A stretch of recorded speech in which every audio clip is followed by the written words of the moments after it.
Thomas Petites Soto. entreprises, grandes idées. Carrefour, aux côtés des PME françaises, vous présente Made in France. Le Made in France, Anissé Mbida, bonjour. Bonjour Thomas, bonjour Julie, bonjour à tous. Ce matin, pour nous remettre un petit peu de cette victoire, des jus de fruits, mais des jus de fruits pas comme les autres, puisqu'ils sont concoctés par un œnologue.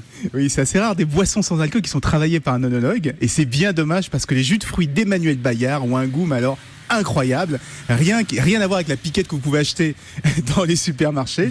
En fait, elle fait par exemple, vous savez, un jus de raisin de chardonnay avec un goût, mais on dirait qu'on a mis la tête sous la cuve, sous le pressoir à vin. Vous C'est l'avez déjà formidable. fait, vous mettre la tête sous un pressoir à vin? Non, j'ai mis le pied pour voir un peu si c'était comment c'était. Enfin, son entreprise s'appelle Nectar de Bourgogne. Elle s'est installée au milieu des vergers à Merceuil, pas loin de Beaune. C'est le département de 21, Côte d'Or, 21. Côte d'Or, le 21, exactement. Bon, attendez, si ce sont des fruits pressés, où est le travail de l'œnologue? Je vois pas bien là. Alors prenez de la framboise ou de la groseille. Si vous la pressez par exemple, on obtient un jus, mais il est plutôt acide. Il va gratter la langue, c'est pas très bon. Donc il faut ajouter juste ce qu'il faut de sucre et d'eau pour rétablir l'équilibre. Et c'est là justement que l'œnologue intervient. Alors aujourd'hui, il propose comme ça une vingtaine de jus de fruits, tous issus de production locale française. Et leur produit phare, c'est le nectar de cassis de Bourgogne.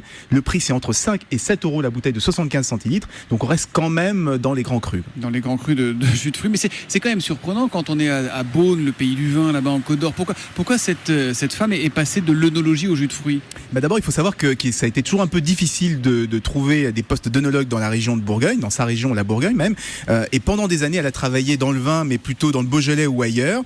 Et elle multipliait comme ça les allers-retours Beaujolais-Bourgogne. Et à la naissance de son troisième enfant, elle a décidé de se poser, de prendre un peu de calme. Et pendant une mission avec des producteurs locaux de cassis bourguignon, elle teste le sans-alcool. Elle trouve ça formidable et elle décide de se lancer. Tout ça, c'était en 2004.